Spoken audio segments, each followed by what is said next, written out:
प्यारे बच्चों नमस्कार। एक बार फिर जो है हम लोग यह तीसरा वीडियो बनने वाला है। इससे पहले दो वीडियो ग्रामर से रिलेटेड जो चैप्टर्स हैं वो दोनों वीडियो ऑलरेडी अपलोडेड किया जा चुका है, तो वो वीडियो आपको देखना ही है।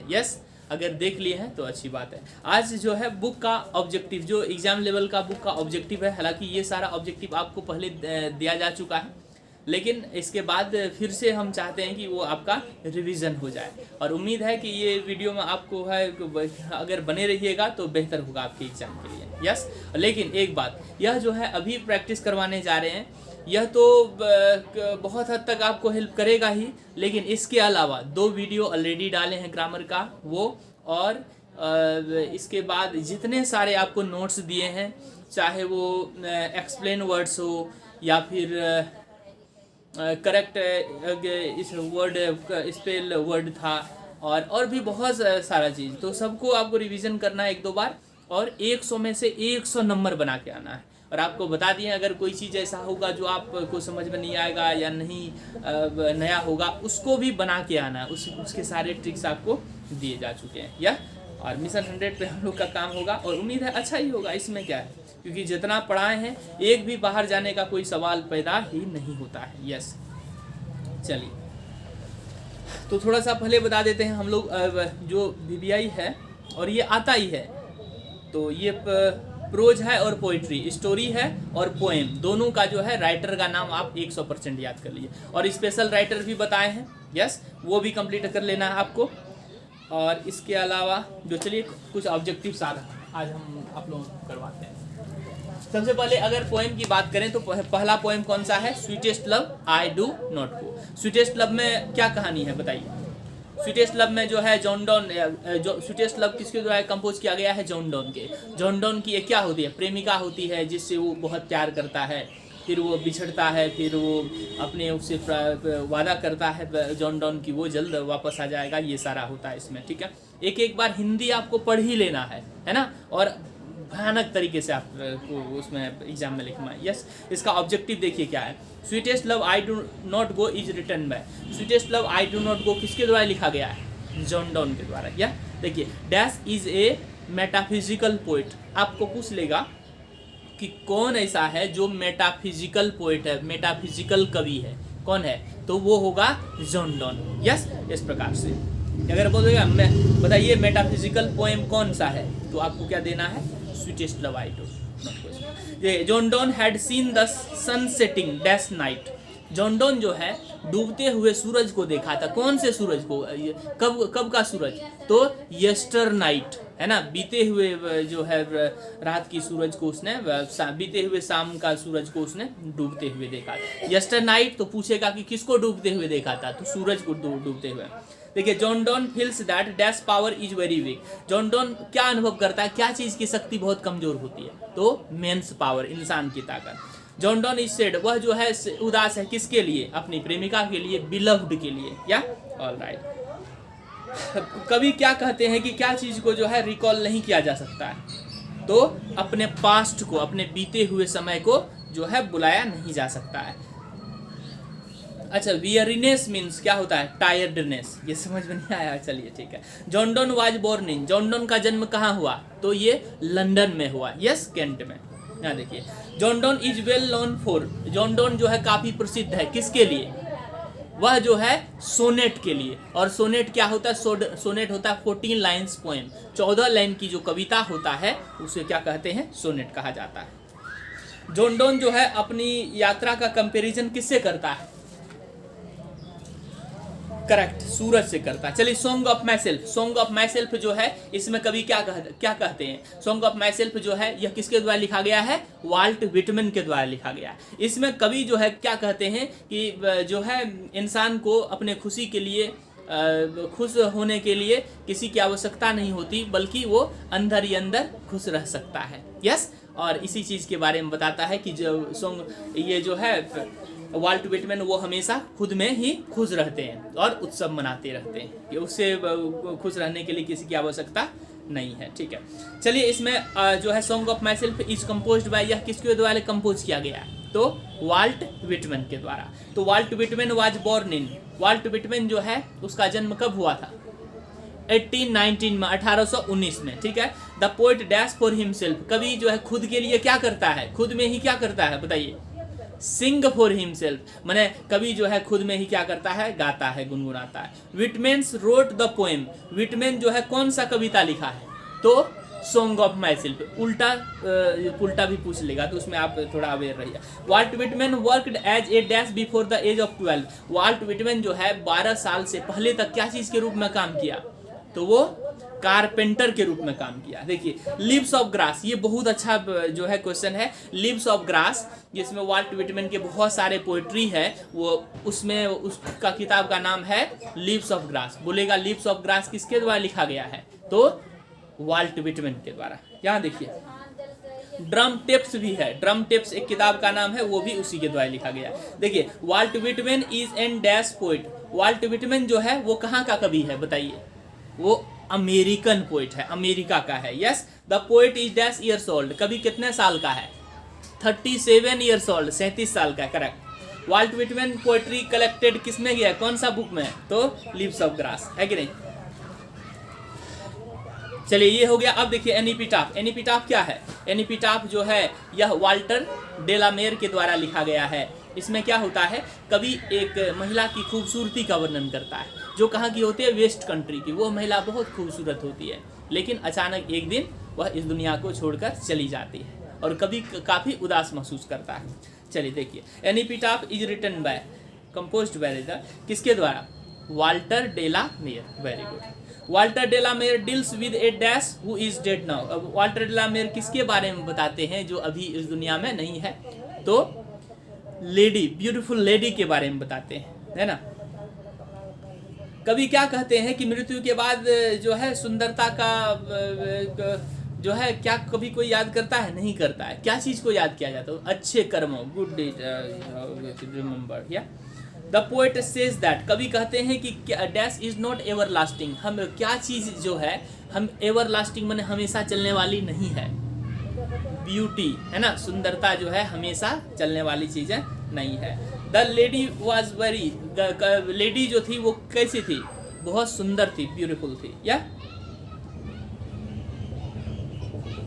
अब देखिए Walter de la Mare was born in, Walter de la Mare का जन्म कब हुआ बताइए,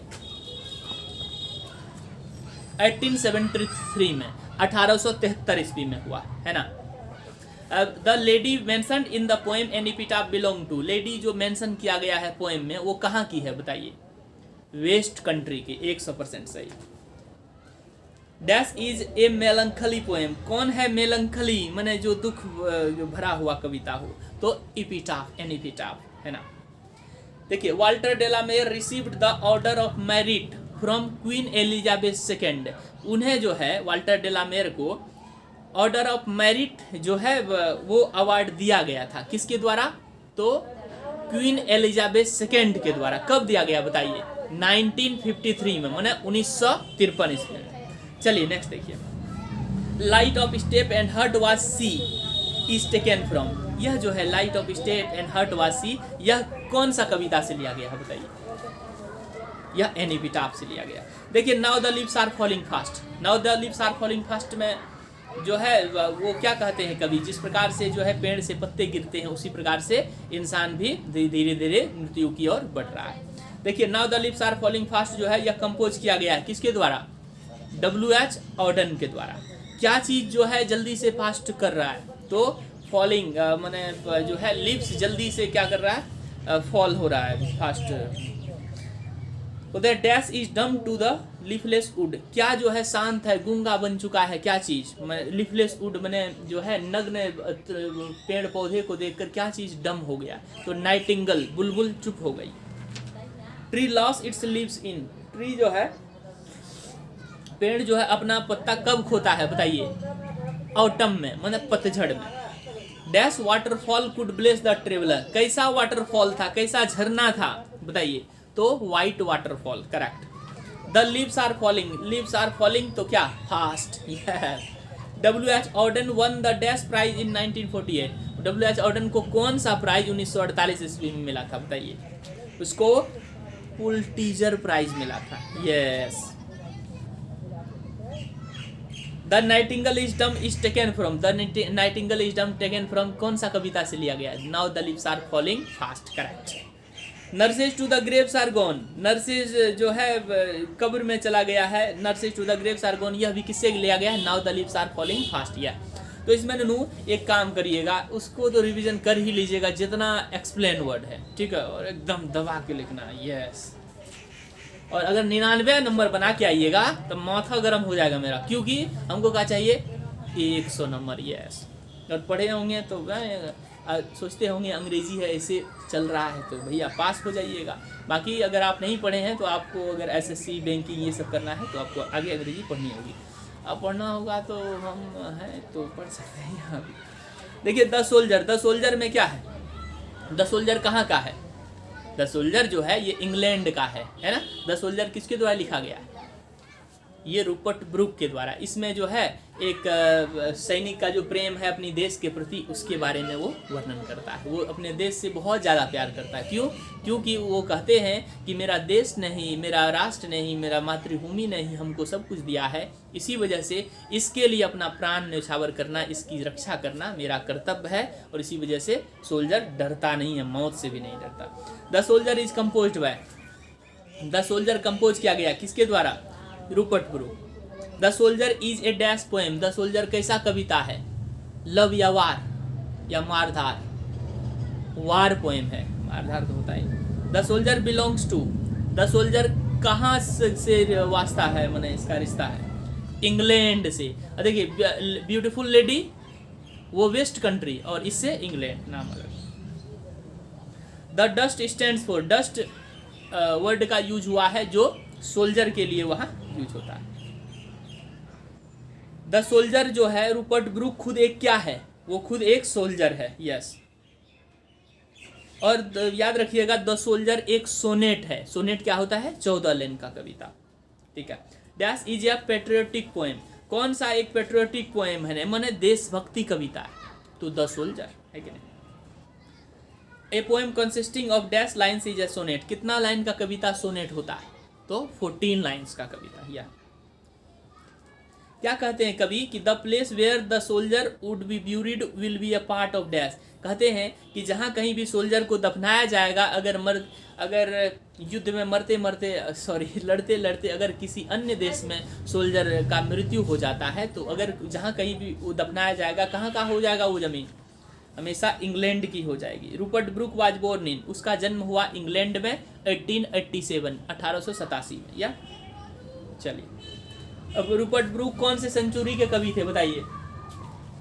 वो 19th सेंचुरी के। बस भैया जी, और कितना? 1 2 3 4 left here.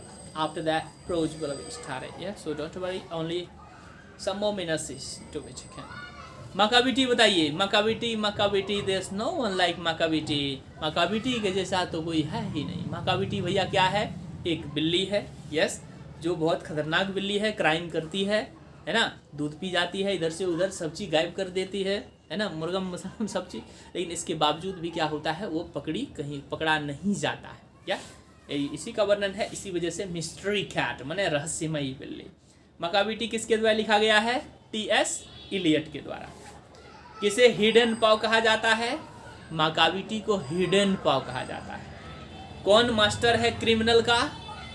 Master of criminal का मास्टर है तो मकाबिटी। मकाबिटी क्या है? बंदर है? नहीं, कैट है, yes. Dash is tall and thin, कौन लंबा और पतला है? तो मकाबिटी। मकाबिटी जो है अपना हेड को किसके तरह मूव करता है बताइए? लाइक ए स्नेक, सांप की तरह।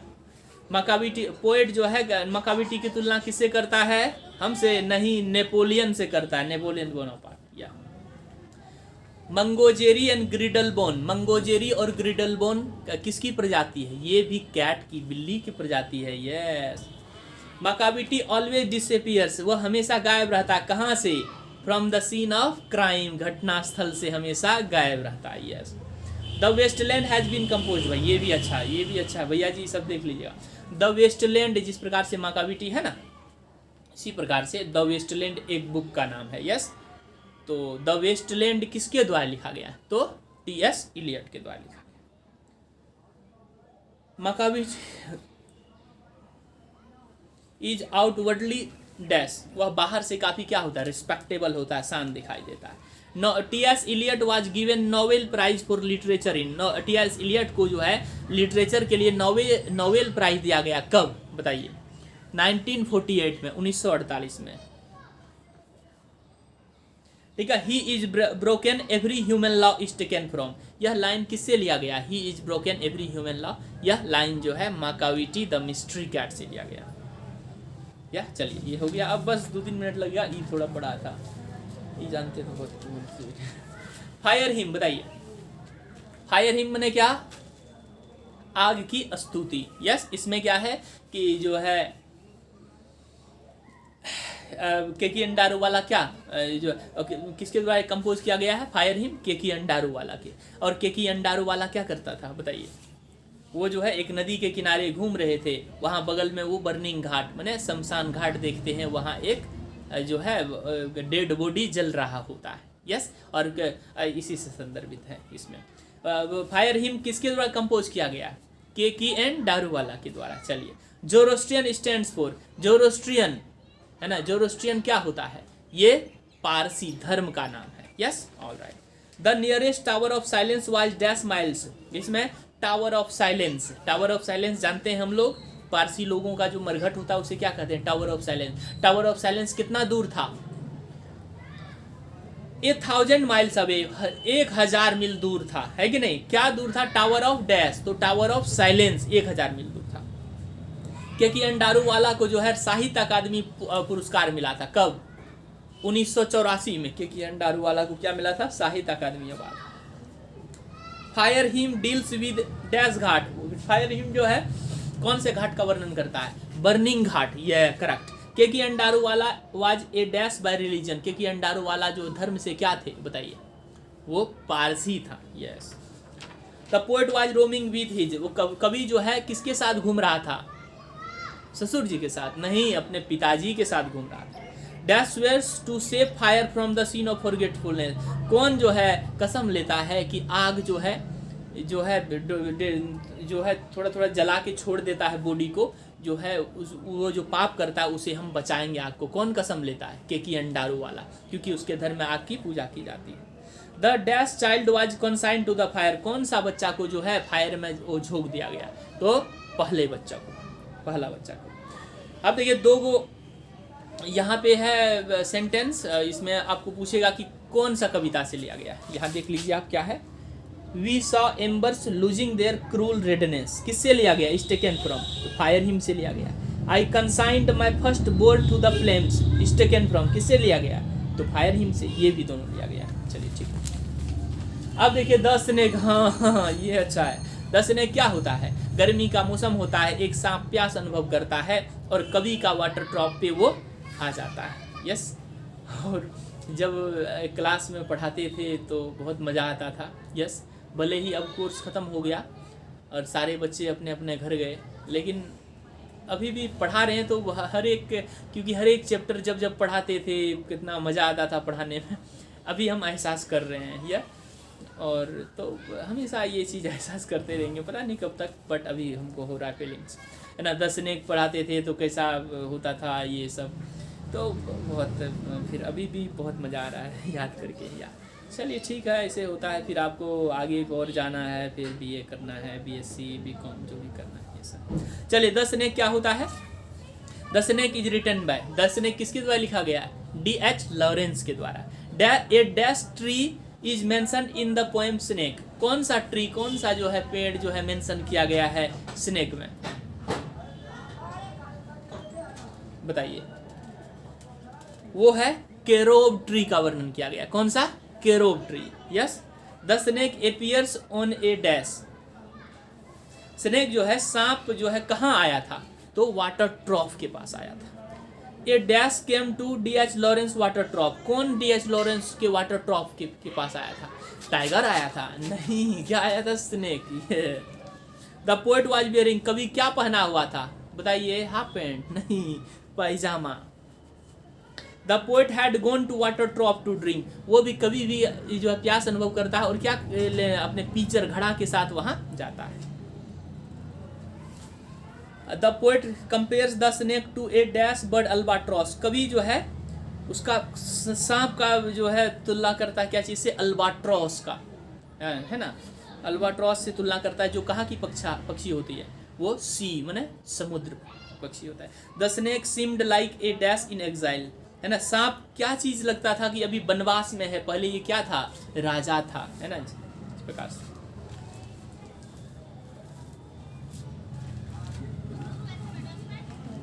और जो है इसमें लास्ट क्लास जब हुआ था तो हमको पता नहीं, हम बहुत सारे टीचर्स को देखे हैं कि वो लास्ट क्लास में पता नहीं बहुत भावुक हो जाते हैं, पता नहीं, लेकिन मेरे साथ ऐसा नहीं हुआ।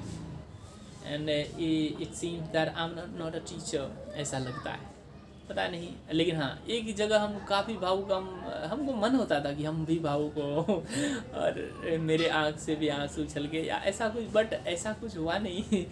But I really wanted to have like that scenario yeah but, लेकिन हाँ, एक जगह एक बार क्या हुआ था, किसी का शादी हुआ था या सिस्टर ही था, हमको याद नहीं एग्जैक्टली, लेकिन उस समय ऐसा माहौल बन गया था जब विदाई होता है, विदाई के समय, तो उस समय सच में उसके पिताजी ये तो रोते ही थे, लेकिन उसमें आंसू आ गया था। तो ये क्या ऐसा होता है कई बार, लेकिन हम I couldn't be emotional, very very deep emotional, I wanted to have like that. चलिए, ऐसा होता है कि नहीं। चलिए, my grandmother's house. My grandmother's house में क्या है? My grandmother's house Kamala Das के द्वारा लिखा गया है। कमला दास बचपन में अपने किसके साथ रहती थी? दादी माँ के घर में रहती थी। दादी माँ गुजर गई, अब कमला दास जो है अपनी दादी माँ को बहुत याद करती है। वहाँ जो कुछ भी उन्हें प्यार मिला वो सभी प्यार को वो याद करती है ना, और वो अजनबी के घर जो है इसमें ऑब्जेक्टिव है। My grandmother's house has been compose. My grandmother's house किसके द्वारा कंपोज किया गया? कमला दास के द्वारा। कमला दास जो है किसको याद करती है? अपनी ग्रैंड मदर को याद करती है। कमला दास जो है वो कहाँ की जो है कवित्री है? तो इंडियन पोइट है। कमला दास किसके बारे में याद करती है? किसको याद करती है जो अब इस दुनिया में नहीं है? तो वो ग्रैंड मदर को याद करती है। माई ग्रैंड मदर्स हाउस कैसा कविता है? तो ऑटोबायोग्राफिकल, है ना, जो खुद लिखता है अपना बायोग्राफी उसको क्या बोलते हैं? ऑटोबायोग्राफिकल। द हाउस विड्रू, घर में शांति छा गई है, तो किसके जाने के बाद? ग्रैंड मदर जाने। कमला दास वाज बोर्न इन, कमला दास का जन्म कब हुआ? 1934 में, 1934 में। अरे 1934 में हुआ, अभी वो जिंदे होगा, रुकिए हम पता करते हैं कहाँ है अभी।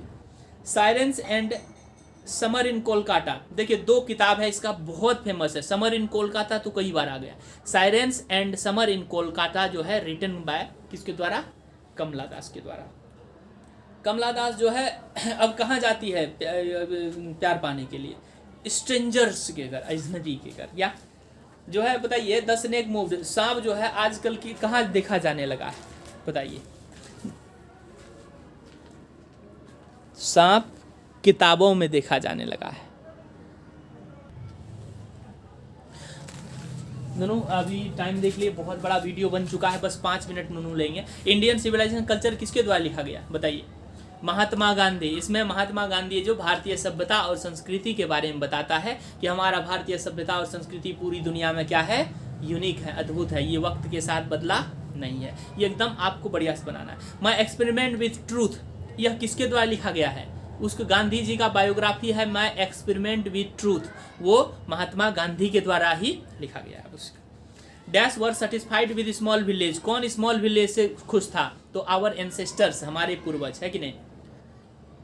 गांधी जी डाइड ऑन, गांधी जी की मृत्यु कब हुई बताइए? 30 जनवरी 1948, 1948 में, या 30 जनवरी 1948 में।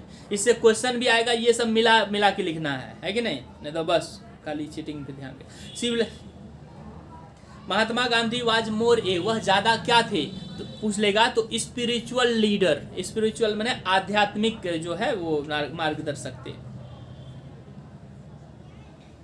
Our forefathers did not invent machineries because, हमारे जो है फोर फादर्स माने हमारे पूर्वज जो है मशीनरीज आविष्कारिक चीज़ों का आविष्कार नहीं किया, है ना, जो नए नए चीज़ों का आविष्कार नहीं किया, है कि नहीं। क्यों बताइए? क्योंकि they would have made us lazy, क्योंकि वो सभी चीज़ें जो है हमें क्या लेजी जो है आलसी बना देता। नहीं देखिए, इंडियन एकदम भी आइए, Indian civilisation glory is that, glory इसका जो प्रतिष्ठा जो है, गौरव क्या है?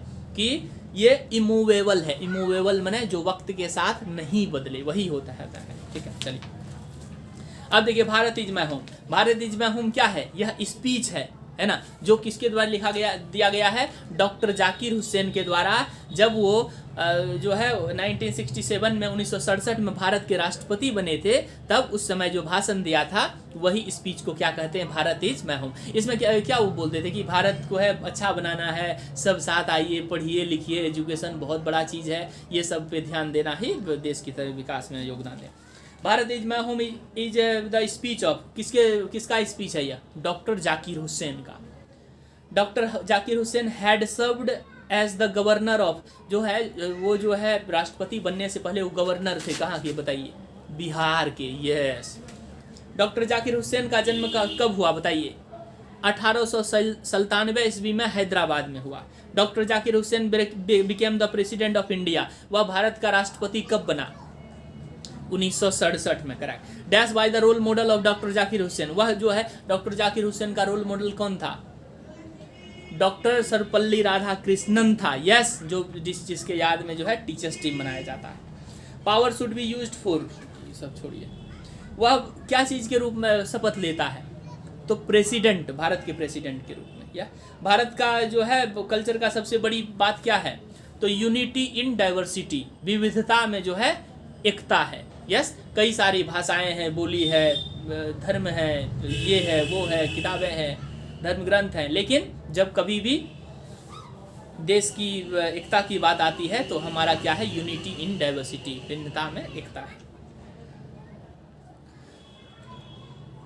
कौन कहा था Bharat is my home and its people are my family? Bharat मेरा घर है और यहाँ के लोग हमारे परिवार के सदस्य। तो डॉक्टर जाकिर हुसैन कहा था।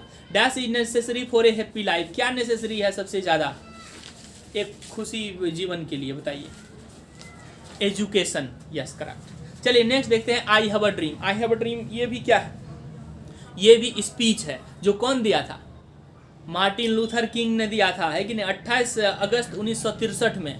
इसमें क्या था? निग्रो पे, जो निग्रो एक जाति होता है, उस पर जो अत्याचार होता था अमेरिका में, उसको उसका अधिकार, जैसे हम लोग का भी जो है बहुत सारे दलित हैं। पहले जो है जब हमारा संविधान का निर्माण हुआ उससे पहले कई प्रकार से जो है बहुत सारे ऐसे छोटे कास्ट थे जिसके साथ बहुत सारा डिस्क्रिमिनेशन किया जाता था, भेदभाव किया जाता था। लेकिन हमारे जो है डॉक्टर भीमराव अम्बेडकर जो है बहुत सारा स्ट्रगल किए, संघर्ष किए, और वो जो, क्योंकि मानवता से बड़ा सब धर्म हो ही नहीं सकता है। यस, और वो निग्रो को जो है अत्याचार हो रहा था उस पर, उसके अधिकार जिस प्रकार से बाबा साहब भीमराव अम्बेडकर जो है दलित पिछड़ों या जो भी जो वंचित वर्ग थे उसके लिए काम किए, उसी प्रकार से वह जो है मार्टिन लूथर किंग किसके लिए काम किए बताइए? वह निग्रो जाति के उत्थान के लिए काम किए। तो वो बस उसको अधिकार दिलाए, और बाद में वो बराक ओबामा जो है वो वही तो निग्रो जाति से तो आते हैं, है ना? तब वो डिस्क्रिमिनेशन खत्म कर दिए। तो पूछेगा बताइए कौन सा क्या किए जो है मार्टिन लूथर किंग? तो वह जो है निग्रो की बेहतरी के लिए जो है काम किए और उसको जो है उसका अधिकार दिलाए। I have a dream is written, I have a dream किसका स्पीच है बताइए? मार्टिन लूथर किंग का। Yes, I have a dream is a speech was delivered, कब दिया गया? तो 28 अगस्त 1963 को। देखिए 28 अगस्त 1963 को आई हैव अ ड्रीम है, और भारत इज माय होम का कब है? 1967। या ऑल राइट। और क्या बोलते हैं? Racial discrimination is against, racial बोलते हैं कि जातिगत जो है भेदभाव है, यह क्या है? ह्यूमन राइट्स माने मानवाधिकारों के खिलाफ है। आई हैव अ ड्रीम जो है एक स्पीच है जो कहाँ दिया गया था? वाशिंगटन डीसी में, ठीक है। और किसके द्वारा? Martin Luther king. Martin Luther king was a, वह कौन सा जाति के थे? वो भी एक निग्रो थे। Yeah all right. Nobel prize for peace उसे जो नोबेल प्राइज दिया गया कब? मार्टिन लूथर किंग को 1964 में, 1964 में। निग्रो के साथ बहुत अत्याचार होता था, वो स्लेव थे, अमेरिका के गुलाम थे पहले, है कि नहीं? Martin Luther king J are dislikes, वह जो है नापसंद करते थे क्या चीज़? रेशियल डिस्क्रिमिनेशन माने जातिगत जो है भेदभाव जो था वो। अमेरिका की द निग्रो पीपुल ए, क्या दिया अमेरिका ने निग्रो पीपुल को, निग्रो के लोगों को? A bad cheque. है ना, ये चीज़ दिया। चलिए ये सब है, बढ़िया से लिखिएगा ननू, इससे रिलेटेड जो भी सवाल भी आएगा आप बढ़िया से बनाइएगा, सारा आपको टिप्स वगैरह दे ही दिए हैं। मिशन 100। चलिए ए child is born, A child is born किसके द्वारा लिखा गया है? जर्मन ग्रीर के द्वारा लिखा गया है। यह जो है सेक्स एंड डेस्टिनी नामक किताब से लिया गया है, और इसमें जो है किस प्रकार से एक बच्चे का जन्म होता है, और बच्चे के जन्म के समय जो है एक माँ जो है अपने पेरेंट्स के घर चले जाते हैं। क्यों जाते हैं? क्योंकि वहाँ पे उसकी देखभाल सही से होती है, इसी वजह से। और फिर इसी वजह से बच्चे का जन्म होता है, खुशियाँ आती है घर में, और जो है गेस्ट को इनवाइट किया जाता है, ये सब फंक्शन, यही सब है इसका, लिख दीजिएगा। A child is born is written by, किसको लिखा गया है बताइए? जर्मन ग्रीर के द्वारा लिखा गया है। और कहते हैं during pregnancy the best place for women is, pregnancy के दौरान वुमेन के लिए सबसे बेस्ट प्लेस कौन होता है? उसके पेरेंट्स का घर। या जर्मन ग्रीर कहाँ के थे? तो ऑस्ट्रेलिया के थे। जर्मन ग्रीर क्या चीज़ के फेमस थे? फेमिनिस्ट, जो फेमिन मने जो है महिलाओं पे कविता लिखते हैं। जर्मन ग्रीर का जन्म कब होता है? 1939 में, 1939 में। ठीक है, ये सारा था, लेकिन द अर्थ का भैया जी नहीं मिल रहा है। ठीक है, तो 2 मिनट हम आपको अंदाज से ही बता देते हैं। ठीक है, द अर्थ किसके द्वारा लिखा गया बताइए तो? यह जो है क्या है? एक शॉर्ट स्टोरी। द अर्थ क्या है बताइए?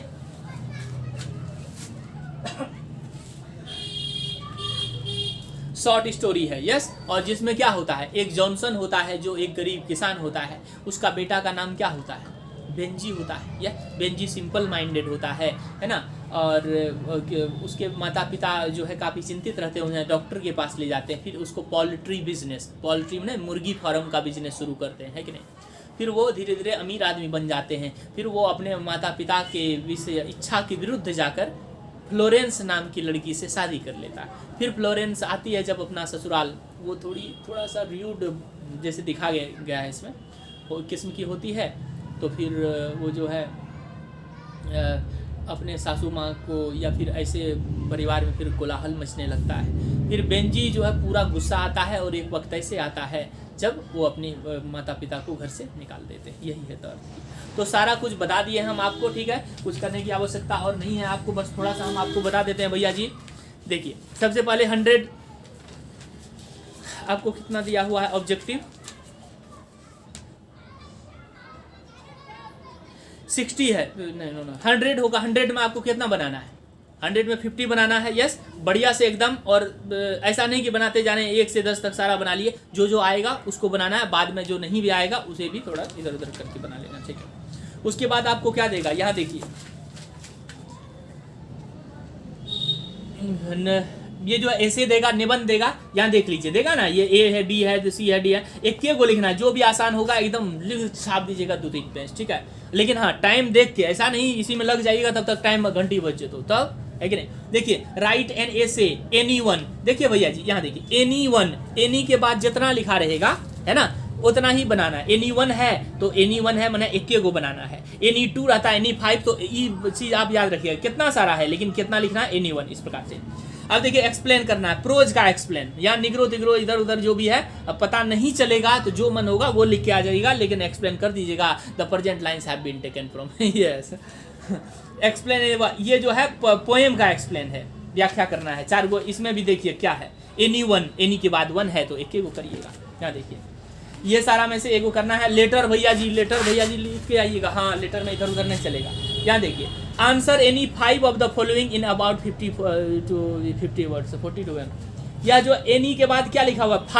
5 को बनाना है, इसमें आंसर्स देना है। तो देख लीजिएगा, इतना 10 को दिया हुआ है, 5 तो बनाना है, 2 मार्क्स का पर 2 मार्क्स का है तो 5-5 आप लिख दीजिएगा, है कि नहीं? तो इसको बढ़िया से करना है, जिसका माकाबिटी का है या माई ग्रैंड मदर्स हाउस का है ना, और बेंजी मैंने ये द अर्थ का है, उसी से रिलेटेड टू दैट जो हम आपको आइडिया टिप्स दे दिए हैं ऑलरेडी। और बना के आना ना तो मुंह तोड़ देंगे। यहाँ देखिए, ये देखिए, answer any 3 of the following questions, आपको 3 को आंसर देना है। कितना को है? 1 2 3 4 5 6 को है, 3 को आपको जो है इसमें आंसर्स देना है। तो आप ये जो भी आप जानते होंगे, अगर ये समरी जानते हैं तो ये लिख लीजिएगा, है ना। इंपॉर्टेंस ऑफ इंग्लिश अगर पूछेगा ठीक है, नहीं तो ट्रांसलेशन बना लीजिएगा, है ना। और ये मैचिंग वैचिंग कर लीजिएगा, लेकिन तीनों बनाइएगा। देखिए क्या है, एनी 3 तीनों को बनाना है। 3 से ज़्यादा बनाइएगा तो नंबर कटेगा, बढ़ने वाला नहीं है।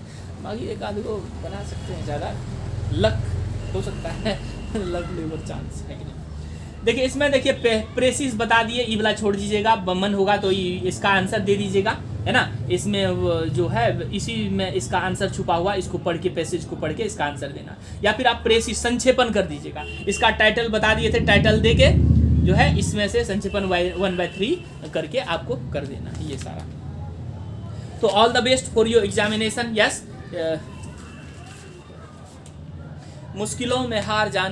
मुश्किलों से भाग जाना आसान होता है, जिंदगी का हर पहलू इम्तहान होता है। भागने वालों को कुछ नहीं मिलता जिंदगी में, और लड़ने वालों के कदमों में जहान होता है। यस, चलिए ऑल द बेस्ट। 100 में 100 मार्क्स बनाना है, and have a wonderful examination. Thank you very much for